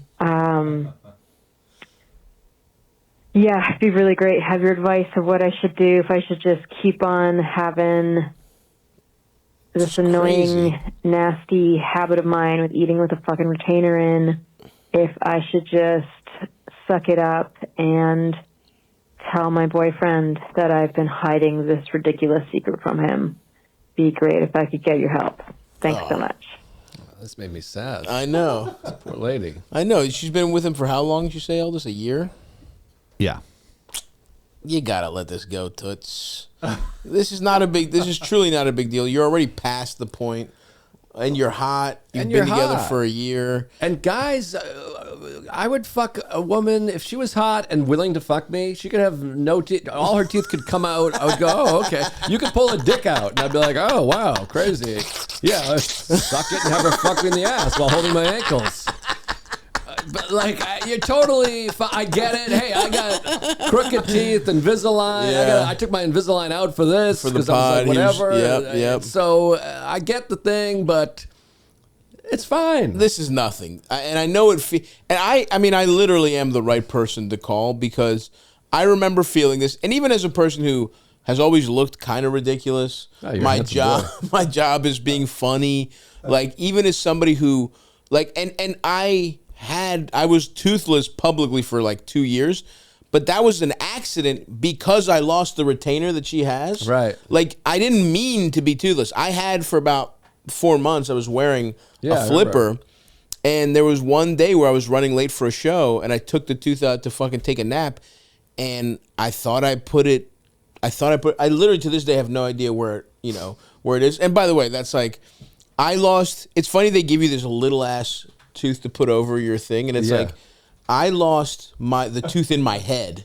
Right. You don't think I'm gonna lose the little tooth that comes out? Right. That's hilarious. Like, what are you talking about? So I lost it, and then I was running late to a show, and I almost thought about canceling it. I was like, who cares? It'll be kind of funny. And I did the thing, and it was just like so free. And I always hated the way it felt, and it was people found it very funny. Right. People were like, what the fuck? You don't have a tooth? And then I was just like, maybe I'll just... And I just kept doing it. And it was incredibly freeing for me. And I'm not saying you're the kind of person... You're not even saying, should I get rid of the tooth and go about my normal day-to-day life? You're saying, in intimate moments where I'm sharing a fucking meal with my boyfriend of 1 year, can I take my tooth out? The answer is yes. I remember even back then I would take my tooth out, and it was funny. It was funny to see my friends react. I don't know if we ever had lunch when I took it out. I definitely did in front of Soder, and he was like, what the fuck? Sam, it was funny seeing it. The first time people see it is funny. Right. Yeah, come clean to him and be like, hey, I had some dental surgery. I didn't want to tell you. He'll probably be like, why didn't you tell me sooner? Yes. And it'll make you guys both feel closer. It feels good to be in on a thing. You feel intimate. Definitely. Men are deeply desiring connection. Yeah, I agree. And all the time. I feel good when somebody confesses something to me because I feel like, oh, I belong. It's a very toxic masculinity bullshit world we're brought up in. Yeah. So to be invited into something, that's kind. kind and sweet. I agree. You have the best sex of your fucking life. Yeah. And the longer you're together as someone that's been with a woman for 75 years, you can use this. Eventually he'll be like, take your tooth out, we'll fuck. He'll be like, you're a crackhead. You know what I mean? I remember Sarah and I were in Paris, and I was like, we should get cigarettes, because that's what you do in France. Yeah. And she had like the nastiest smoker breath, and it was like hot. It like made me come. I was like, because it's anything different. I was like, yeah, nasty shit mouth. I'm into that. You know what I mean? Any kind of different is good. So I agree. You're good. And you're agree. Hot. And you're hot. And this actually, what you said, it's like this does make me sad. You shouldn't feel this worried to just admit, because it's a medical mishap. Yeah. It's not you. It's not like anything. And whatever it is, it's like you should be able to, those closest to you, basically, you're maybe some of the anxiety too is, she said like the only people that she brings this up are like family, people really close to her. Mm-hmm. And at about a year, you're kind of deciding, is the person I'm dating going to cross over into like the most important people in my life? That can be kind of nerve-wracking psychologically too, to be like, this is going from like a fun little relationship of a year or under to like getting really serious. And this is kind of a symbol of it getting kind of serious. So it's like, if it's feeling good, go for it. It'll be freeing for you. I think it'll bring you guys together. And if he's the kind of weirdo that's like, ew, you fucking bitch, you lied to me, you don't want this guy in your life. Because shit like this is going to come up. Shit that's a little embarrassing. Like if you can't turn to your partner for that comfort when some fucking trainee dentist fucks your implant up, who can you turn to? You want someone who's going to be there for you in your embarrassing moments, or who don't even see them as embarrassing. So this is good either way. Yeah, he's not going to care. My wife was born without pussy lips. It's fine. With the big accident where they delivered her by her pussy lips, and they pulled them off. It's totally gone. I have them in a jar. Oh, fuck. Yes, Eldest, keep it going, pussy. Hey, Stav. I never thought I'd actually call you, but big fan of the podcast. I'm just calling because my wife, who I love so much, we've been together since, almost like 16 years. I'm 33. Whoa. We just had a baby boy. Years. He's about 7 months old, and everything's going amazing. But my wife is definitely feeling self-conscious about her body, and I definitely try to affirm how she's feeling all the time, and get her flowers, and be as supportive and loving as humanly possible. But obviously she's working it out on her own. But I was just curious if maybe you had some advice on ways to help her feel more beautiful, and I don't know. I guess I'm just trying everything just to help her feel better. And that's nice. That's sweet. Make her feel as beautiful as she is. So, I appreciate it so much. And thanks for the pod. Later. Oh, this guy's like too sweet. Trying to have fun. Yeah.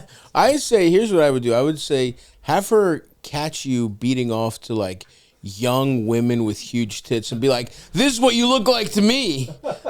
You look like this to me, babe. Yeah, I don't even care that your shit's wrinkly and flappy. In my head, you look like them. I think she'd love that. I think that's done. I have nothing to add. That's perfect. Perfect. First of all, the best part is he says my wife like Borat. He's like, my wife. A short, solemn Borat impression. Yeah, my wife. And this is interesting. I mean, you have how old's little Mart? He's like 14 months. Okay, about double the age of this dork. I mean, I think my wife feels good. I mean, she's always a little stuff, but from my end, there's only so much you can do. You can't save people. Everybody thinks they're gross and disgusting, and it doesn't matter. Right. Like, anyway, and a million people could say, you're hot, I'm into you. You're still going to be like, nah, they're just trying to be nice. So keep doing what you're doing, but ultimately it is on her to feel better about herself. Sure. You can't make anyone change their perspective. And you're attracted to her. You're kind, and you got bigger fish to fry, anyways. Right now, the baby, sure. So just keep being, loving and supportive. It is funny though, because she's self-conscious about her body, and I try to affirm how she's feeling, which is funny. Yeah. He's like, I do my best to make sure she's Stay in the gym.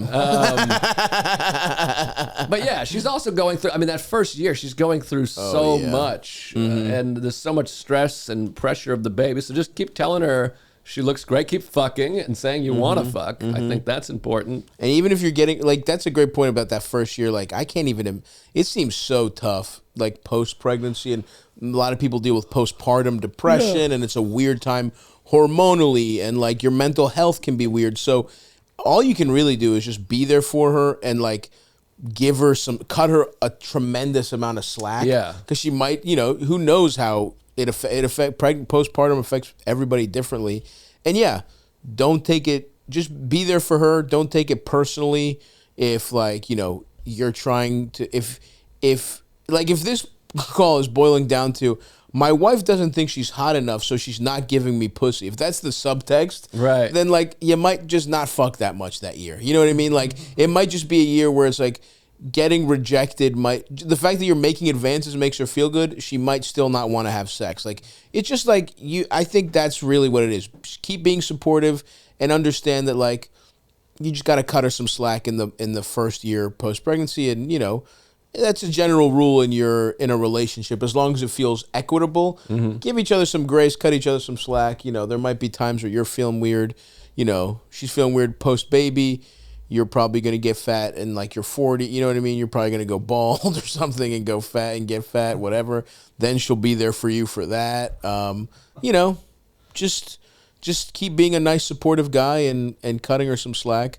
Because, yeah, it must feel strange. And most babies, I know you and Marty got a good thing going. He really likes being around his dad. But yeah, a lot of babies are attached to their mom. Right. That's the other thing. Is she dealing with that? Because I have friends of mine, that's just been so overwhelming for them that they don't feel like they have a second to themselves, that it's she might get an hour every night to just chill out, and she might not want to to hear about how hot she is and get you trying to get your dick sucked in that hour. She might just want to chill. So, keep it. So, let her get away with it 2-3 times, and after that, be like, a man has needs. Right. That's what I do still. Let her catch you scrolling on escort websites. She'll change your tune real fast. Let's do a couple more here, Joseph. Please. Hey, Stavvy. Hey, Eldis. I absolutely love your guys' podcast. I have a little bit of a weird question today, but I think you can help me out. So my sister works with somebody, not going to name names, but he's about 30 years old. And I know him. I went to high school with him and his now wife. And my sister has been telling me that he's having an affair with one of the 18-year-old receptionists that work there. And, she's saying it's so messed up and blah, blah, blah.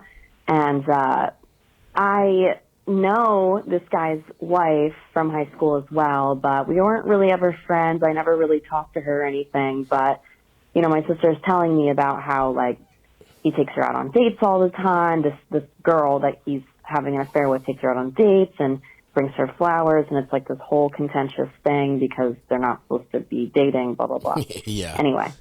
So my question is... he's not supposed to be dating the 18-year-old subordinate out of his marriage. Hilarious. Blah, blah, blah. Anyway, so my question is, do I say something to the girl that I wasn't really friends with in high school? I see her make posts on Facebook sometimes about, I don't know, just, the sad girl stuff. I wish... someone would do more for me, kind of hinting that her husband is kind of a little broke-ass bitch and doesn't take care of her and her 2 kids. So I'm just wondering, do I stir the pot and do I tell this girl or do I leave it alone? Part of me kind of wants to stir the pot a little bit, but also I just feel bad for her, too. She wasn't ever a rude girl. We just weren't really friends in high school. she's really nice. I feel bad for her 2 kids and her kind of just being left to the wayside. So let me know what you guys think, if I should blow the spot up or what. Anyway, have a great day. Thanks for all the advice. You guys are amazing. Bye. What are you, fucking Batman? What are you, a fucking vigilante here? Yeah. This is not... Look, I don't even trust that your intentions are pure. I think it's they're not at all. I think it's supposed to stir the pot. Yeah, you've used the phrase "stir the pot" twice. You gotta want a little action, a little drama. If this was a close friend, that's different. You don't fucking know this person at all. If it wasn't for Facebook, this is where we have access to each other too much. If it wasn't for Facebook, you wouldn't even think, this wouldn't even be a person you think you remember exists. You know what I mean? This is not someone in your life. What this guy's doing is shitty for sure, but it's like, do you really want to get in the middle of this? Yeah, you're going to ruin her life. You're not doing a certain, like, you're going to ruin everyone's life. Yeah, who knows? It's just like, it's such a variable, and who are you to fucking mix this shit up? Exactly. You know? This is none of your business. This sounds like some hometown intrigue. Absolutely. Where it's just like, oh, you tell the girl, then you hit up your other girlfriends from high school. It's like, look at this screenshot I told her. Absolutely. And it just feels exciting to like have such a juicy gossip. Yes. The sick thrill in her voice. Like if she was somber, I might think about it a little bit. If she was like, this is a tragedy, I feel for these kids, I have an extra spare room that she could move it. Like, are you going to help her through this? Or are you just going to are you going to be America, destabilize the region, and then leave? You know what I mean? Like, what are you really going to fucking do? Saying she was never a bitch to us in high school doesn't warrant a mercenary snitching. No, dude. It's like, again, this is your close friend. If this is somebody you're going to support through this, that's one thing. And it's also like you don't even know what's going on. I mean, you probably have a good idea. This guy does not sound like a good person. But you also have no idea what the fuck's going on in this relationship. You have no idea what's going on in their home. And the fact that you're just you're like a passerby that's trying to inject themselves into the fucking narrative here. Well, also, like, I read a lot of stuff about current affairs and psychology, and teenage girls are committing suicide at a high rate. They're cutting, they're overweight. This guy is making this young teenage girl feel good. He's fucking her. He's offering her companionship. You know what I mean? A sophisticated older man. She could be just another statistic. He's doing a community service here. You're so right. He's a mentor. He's probably keeping her off of meds and everything. Most teenage girls are struggling with self-esteem, and this one's getting bald. A middle-aged guy. Going to TGI Fridays, getting whatever she wants off the Jack Daniels menu. Yes. So I think he's first class, and you don't want to break that up.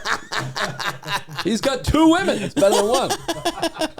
That is a good point, though. It's like you don't even think about this like dumb little kid she's like fallen under the spell of some middle manager because it's the first guy who's been like, hey, so you want to take a ride in my fucking whatever Lincoln he has. Anyway, so don't do anything. You're being a busybody. This is not a close friend of yours. This is just someone you're tangentially aware of. Right. And unless you're willing to like support her through a divorce, don't inject yourself into this. Go volunteer somewhere. Yeah, you stir the pot that way. Yeah, right. Soup kitchen. Right. There's probably other people with shittier situations that could use some help other than you. Yeah, what you're doing with that, you're trying to excuse being a gossip through like being an altruistic person. Right. It's like, and in fact, you know what? If you volunteer at a soup kitchen for 40 hours, you can do this. Like we can trade off. We can trade off. If you do enough good, you can do a little harm. My guess is you'll never buy that much. What do you think, Eldest? One more to see us off here? Yeah, I got a good one to close us out. Beautiful. We don't want to take up too much of Joseph's time. I got to get back. It's Sarah's time, really. Oh, yeah. Back to her. Yeah, Joe's like, keep it going. Yeah. We can do 3 hours.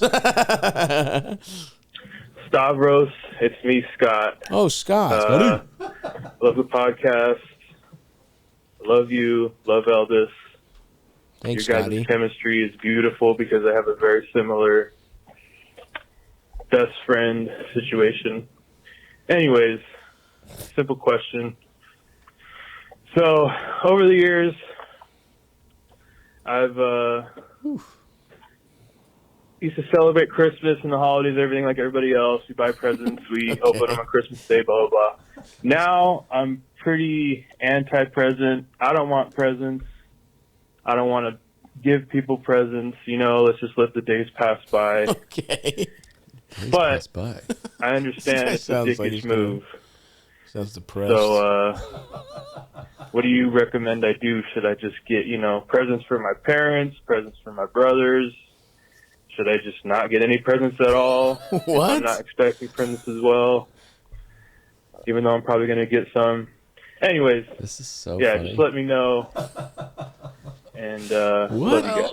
Can I just say, you have to have this discussion with the people. Yeah, you can't just take a stab at it, and be like, no present. And I've decided no presents. Present. Like you have a conversation with them, and you say, hey, money's a little tight, right? Whatever it is, you can't just do your own thing. Yeah. Can we do secret? This is why people do Secret Santa. So instead of 20 presents, everyone's responsible for one present. Or a Yankee swap. Yeah, or a Yankee swap. Whatever it's called. Elephant.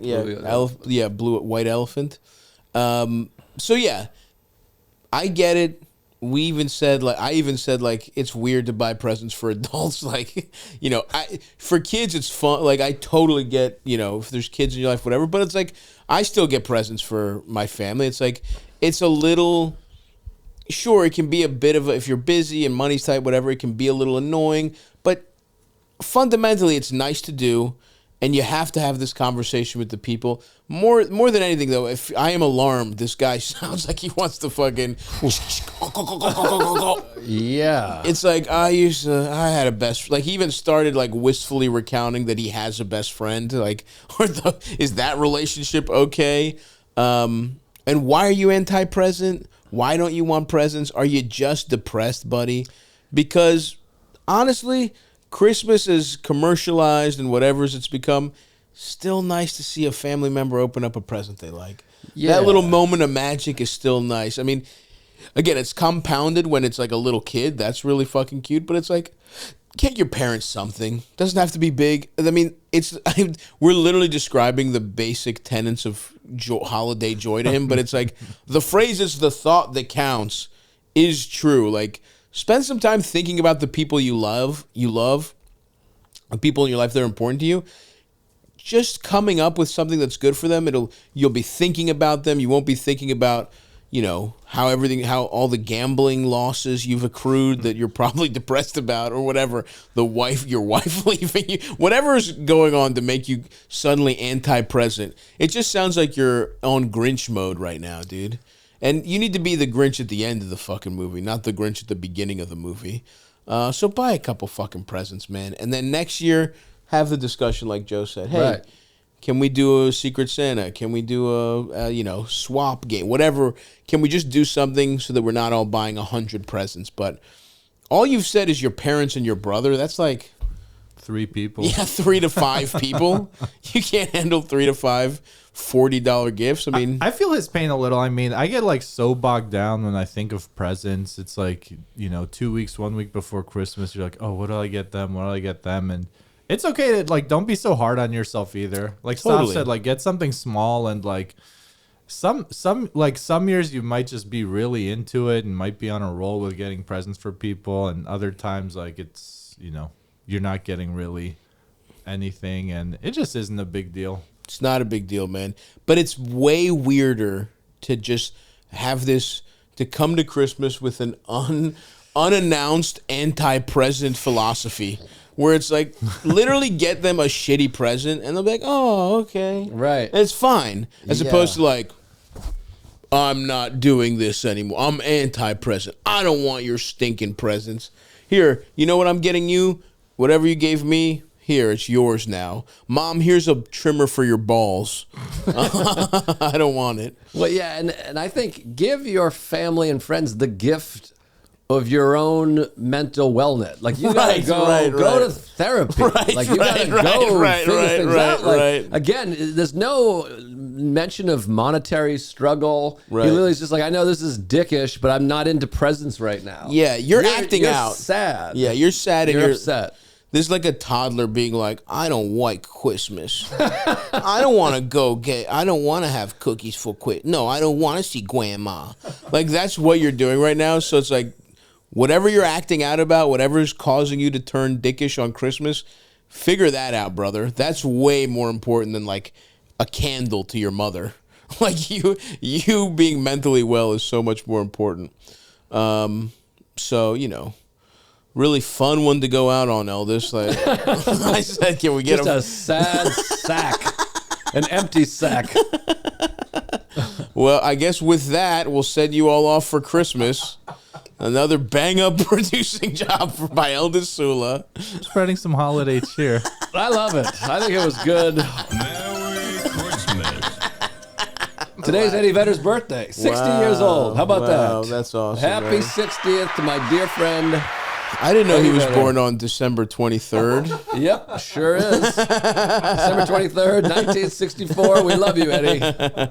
We love you, Eddie. Shout out. I'm supposed to be meeting him at some point. Oh, really? Yeah, Bargatze's friendly with him, wow. Of course. Yeah. And did I ever tell you that story? I flew all the way to Seattle because Nate was like, it was like 4 days before Marty was born.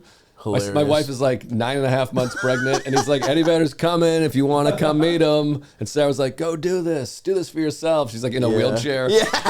And she's like, do it. And I was like, I flew all the way up there, and I was like, here we go, Eddie Vedder, baby. Yeah. And then the guy, he just was sick, couldn't make it.